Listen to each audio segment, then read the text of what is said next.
Welcome to Raise the Anchor, the podcast that explores what happens when we stop drifting and start choosing. I'm your host, Melissa Burbridge, and each week we dive into real, raw stories of transformation, moments when people dared to raise the anchor and change course.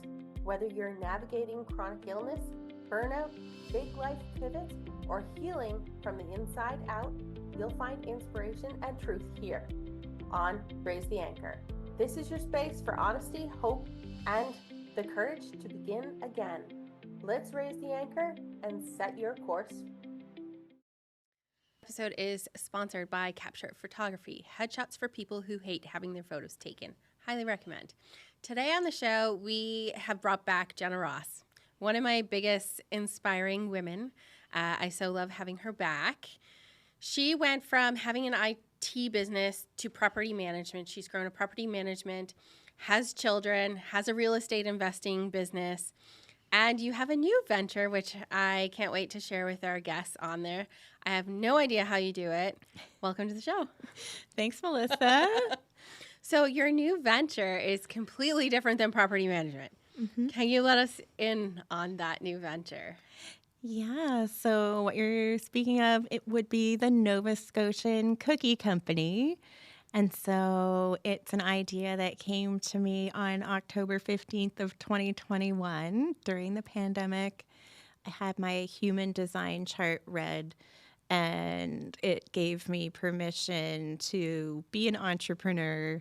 I realized I'm a serial entrepreneur and that there's a cookie company that was trying to get outside of me. So immediately after my human design session with Dawn, I decided to start the cookie company.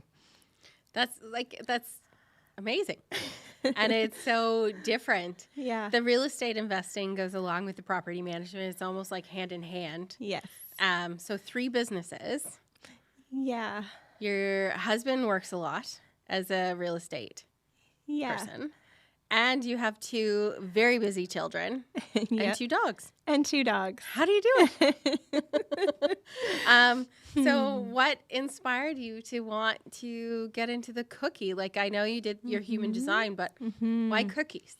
I know. So I was talking to the business partner that I started the cookie company with originally, and we were looking at multiple ideas, and we had some ideas for starting a real estate investing company together. That's what we both knew. That's how we met. And that just seemed easy, and it just seemed like we were forcing it and trying to buy a property just to get that started. But we had also talked about a lot of different ideas, and the one that really resonated with me was the cookie company, which is modeled loosely after the Honolulu Cookie Company in Hawaii.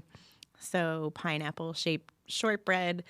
And, so it's modeled loosely after that because really with the branding and everything, took it and made it its own unique thing. So sharing the love of Nova Scotia with the world is where it ended up going. So, and I love the shape. It's a lighthouse. Yeah. Which is perfectly fitting for Nova Scotia with Peggy's Cove and some of our other famous lighthouses. Yeah. Which is beautiful.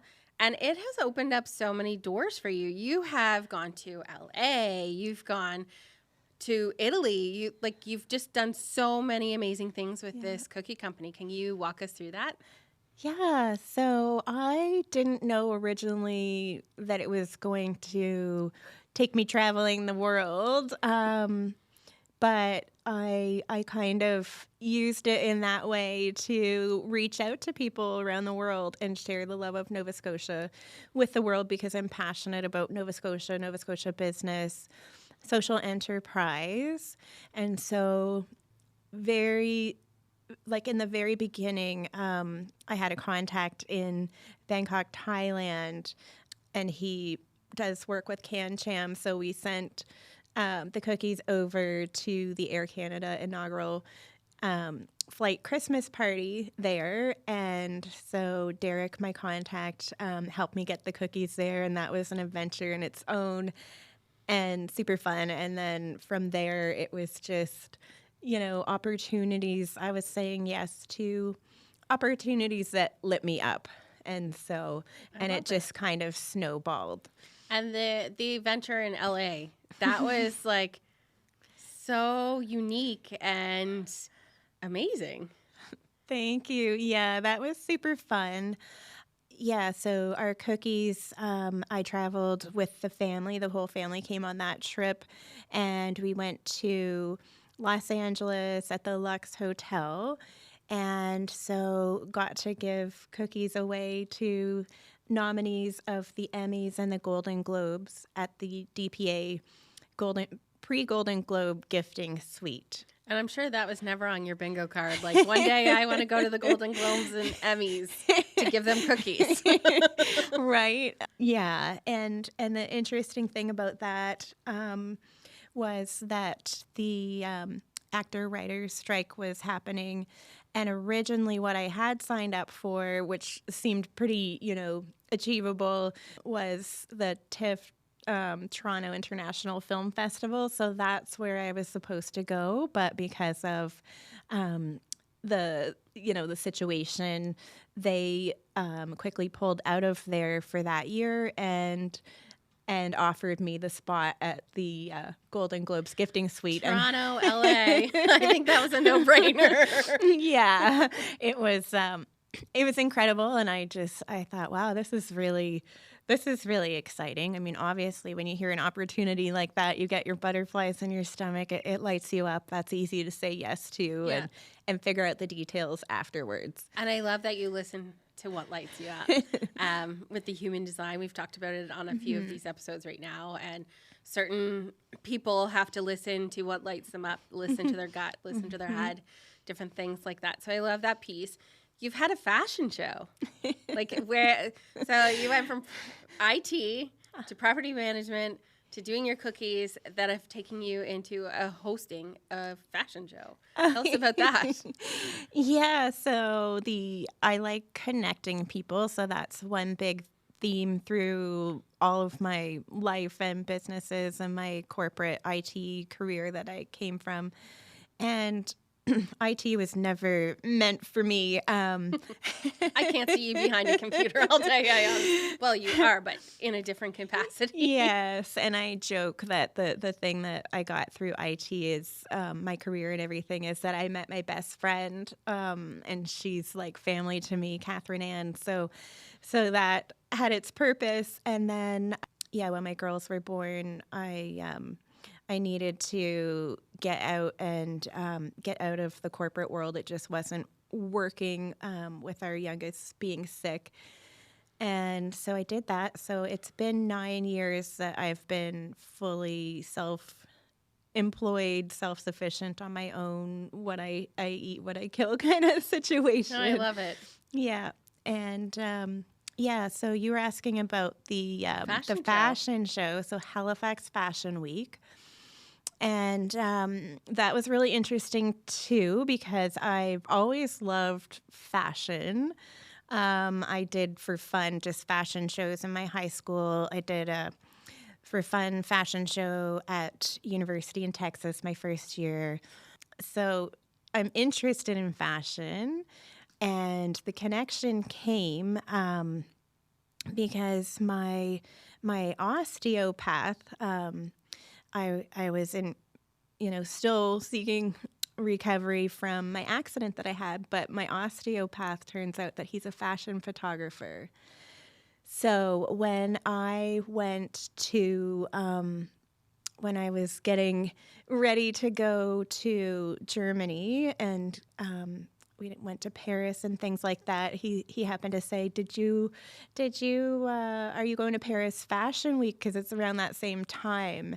And then we got talking and then I realized, oh, he's got friends that have fashion lines and things. And then when I went to Los Angeles, it was really interesting because I met connections who I was able to introduce to him, Blair, and I was able to make connections for him. And then some of the models ended up getting photos that he had submitted to a magazine in Los Angeles from the connection, and just really interesting connections. And then when I was in Los Angeles, I met Tracy Metallic, who's an Indigenous designer, and I connected her to Halifax Fashion Week.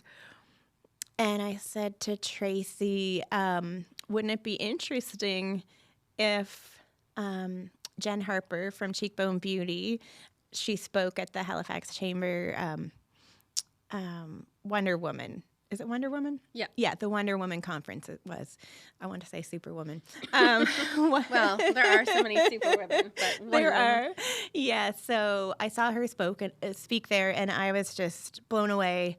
And I said to Tracy, do you know Jen Harper, who's an Indigenous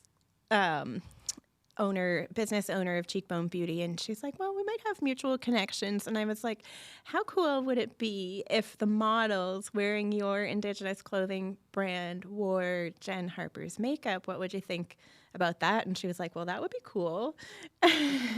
So I didn't know Jen Harper, but I reached out to her and made that connection. And of course, I sent her cookies and the Indigenous Women in Business book that we sponsored and a little care package. And then we had a call, Blair and Soli and Tracy and Jen. And right away, Jen Harper was like, yeah, I want to sponsor Halifax Fashion Week with makeup. Her grandmother is from Cape Breton, so she has a connection to here. And so that happened. And a few more connections, and then the next thing you know, Soli and Blair said, we're so thrilled and we're partnered together. So the cookie company was sponsoring Halifax Fashion Week, and then somehow the next thing you know, they ended up walking on the runway, the models, wearing Jen's makeup, Cheekbone Beauty, and wearing cookie company aprons. I know, it's so cute. And carrying suitcases, right? So, yeah, it was very awesome. maritime and unique and It not expected, but it fit. It fit, yeah. And I got to sort of engage with a lot of the models, and they were selling. They were using some of the cookie product, and so I got to engage with them because they were doing some fundraising. So got to know everybody, and it was really cool. Yeah. And you've gone to Germany for a trade show. Yes. And from that fashion show, you've also gone over to Italy and done some pretty cool things there. Yeah. It's taking you everywhere. Yeah. And I mean, I think when the roundtable mastermind experience to Italy came up, it wasn't related, but I was like, okay, it was Lori and Chris Harder, and I've been following both their podcasts for many years. One of the first podcasts I listened to was Lori's, because she has the Earn Your Happy podcast, and I've been following her for a number of years. And when the opportunity came up for that experience, it was again like a hell yes, I want to go. And then there was the element of having dinner with the Ferragamo's family, James Ferragamo and his wife. And I thought, okay, it can't be a coincidence that there's fashion here, and I don't know. Soli Management and the models were going to Milan. Blair was going for Vogue, and they were doing a fashion show. So I was like, I need to go for them as well as myself. It was it's Italy.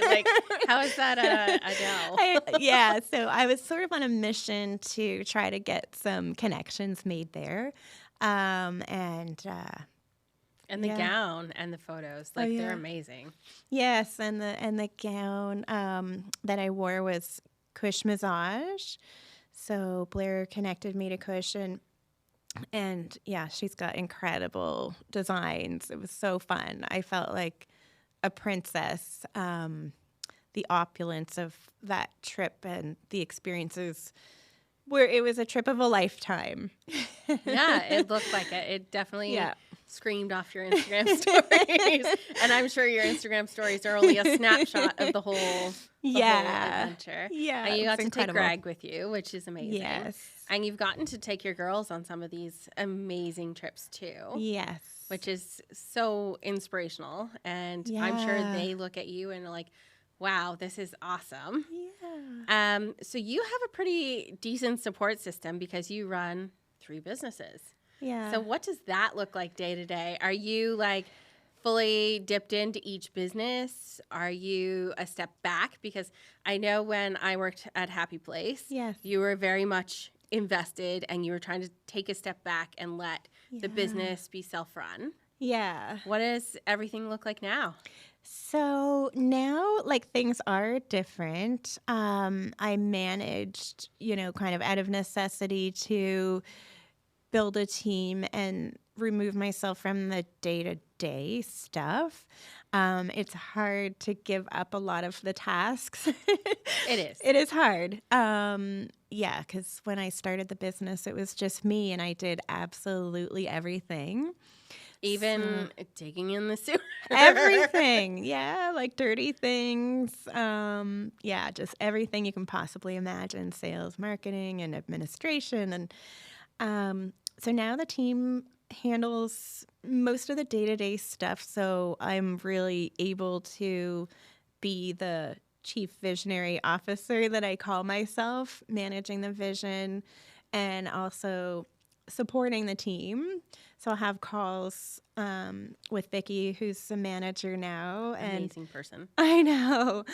And so I'll have calls with her when there's things going on. And yeah, and the team, we have a weekly team meeting and go through, I'm following along, making sure everybody has what they need.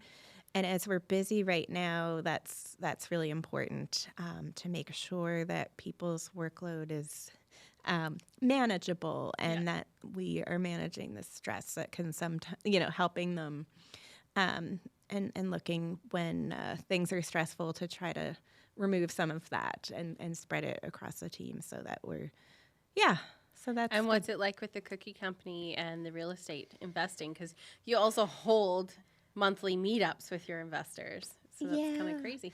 Yeah, we've switched the meetups to bi-monthly, but we still really enjoy that, educating people and just educating our investors as things shift, because the market has shifted a lot in the last 5 years. And the real estate investing side, it's been a little bit less. Like, we just sort of are managing the portfolio that we've acquired. It's not huge. It's just, it's an investment for the future. Greg and I have added a 4-plex. We bought our partners out. And then, and you probably aren't even aware, but we ended up buying a sort of like a cottage in Wentworth with a couple other families for skiing. And so it's a rental, and we've gotten the chance to enjoy it as well. But it's been a big renovation project for the last basically 12 months. That must help in ski season, because I know we've gone skiing or had our daughters go skiing together, and it's a process, and then you're there for the day, and then you're kind of tired by the time you want to go home. So now you can go back to the cottage. I love that. It's a minute drive from the ski hill at Wentworth. So that's been fun, and it's been a little project to get our hands dirty and pick away at that and get it ready, and so that's been nice, and we share it with 2 other families, so we've been able to share the big project, and it's finally completed, and we have people renting it right now. So nice. And you have help with the cookie company. And help with the cookie company, So I have Donna. A lot of people who are aware of the cookie company will know Donna. She's everywhere. And from day one, when I told her about the idea, she was so excited. So I'm lucky in both my businesses that I have staff who are like business owner mindset, that they really they're passionate about what they do and enjoy it. So that's been huge. Yeah. Yeah. No, I love that because you have so many things and you're so passionate and involved. It's nice that you have a team that can support that piece so you don't burn out. Yes. That you can be present with the girls because they're growing. Yes. They're older. Yeah. One's in high school. Yes. And the other one's in middle school. Yeah. So that's like big changes. 13 and 15. So two teenagers. Mm-hmm. Isn't it lovely? Two teenagers. Yeah. And I know, like when you have teenagers, they're trying to get their independence, but they also need you more than ever. So it's like, it's fun. It's precious, but it's also scary. Very scary. We won't touch on that because I will cry again. If you could speak back to yourself before all of these businesses, before you left IT, or even with the property management, what would you say to yourself? I'm thinking back to when I graduated from university and I had a huge debt load and I was having a hard time finding full-time employment. And I would tell myself it's all going to be okay because financial stress can be so huge. And I guess part of me wishes that I knew that you can take the time and do what you want to do because I went into IT and it was out of necessity for needing employment. But anyway, I mean, life has... Yeah. I think I would tell myself that everything's going to work out. So, what unexpected lessons have come from your experience, good or bad? The lessons would be that when I already had a business, it was like, do I really need to start the cookie company? But there was a part of me that really needed to know. And I think the lessons are that, just get started. Like, life is too short to have any kind of regrets around something that you wanted to try that you didn't try. No, I love that. One of our previous guests said, even just dipping a toe in is a step forward. Mm-hmm. So how do you stay anchored now, even as you keep moving forward? You have multiple businesses, kids, a busy life. How do you stay anchored into your now and present? Yeah, I think I've sort of gone through a year of transformation with I have a business coach and she's very spiritual and she's been giving me a lot of guidance. And so that's been keeping me grounded and like realizing that I don't need to force anything because I always want to make something happen, but to just kind of trust the universe and let things unfold as they will. Love that. What does a brighter future look like for you today, and how is it different from what you imagined? Yeah, so I think for me it's a lot about legacy, and in that I'm like learning a lot about legacy being what you do right now, and it does come down to being present with your kids, enjoying the journey, enjoying the businesses that I started. There's always going to be good and bad parts about it, difficult parts, challenging seasons, but just enjoying the journey. I like that. Yeah. You also do a lot of public speaking, more and more, and I know you were very scared to get into it. I remember going to Corey's class about public speaking before, and you were nervous to do it. Now I see you're public speaking everywhere. Every time I look at your socials, you're speaking somewhere. I love it for you. How is that? What was that journey? So the journey's been interesting. So yeah, I did take I took a course with Corey, did some work with Corey, and ended up going and speaking at Harvard. And that was awesome.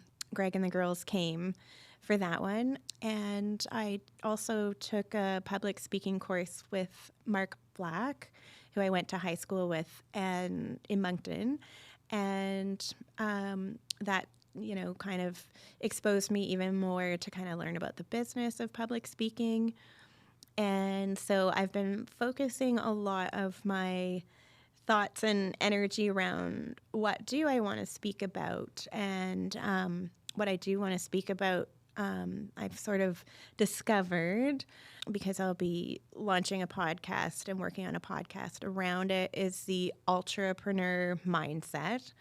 And that's, having multiple businesses, or, even one, and managing a life and kind of the full package of what that looks like. So yeah, public speaking is interesting. It's something that, I'm interested in, and I will be doing more of. And it's, for me at this point, is more of a sort of something that I'm working on, dabbling in and trying to do more of it. Because I remember my mom saying, she had a quote written down, "A writer writes," in our home, because she wanted to write. And it's kind of like that, a speaker speaks. So if I had it on my LinkedIn for a long time that I'm a speaker. So you have to. You wanna do the speaking. I don't want to just say it. Yeah, exactly. I absolutely love that you're getting back into the podcast world. Yes. Because your old podcast, I listened to every episode. Yes. Kind of had to, but right. I love it because you're such a good speaker. So I love to hear that you're getting back into that world. Yeah, it's going to be different. Like, it took me a while to figure out, was I going to do keep going with another season, but I'm going to do something completely different, to kind of marry the two different businesses that I have. I love that so much, because I do think if you went back to the happy place, which I loved, that would pigeonhole you into the real estate investing. Yeah. So where can the Anchor crew follow up or connect with you? So on LinkedIn, you can find me, Jenna Ross. You can follow my socials, so Happy Place Property Management on Instagram and Facebook, and the Nova Scotian Cookie Company, NS Cookie Co. on Facebook and Instagram as well. Awesome. So who or what inspires you? I know you hate this question.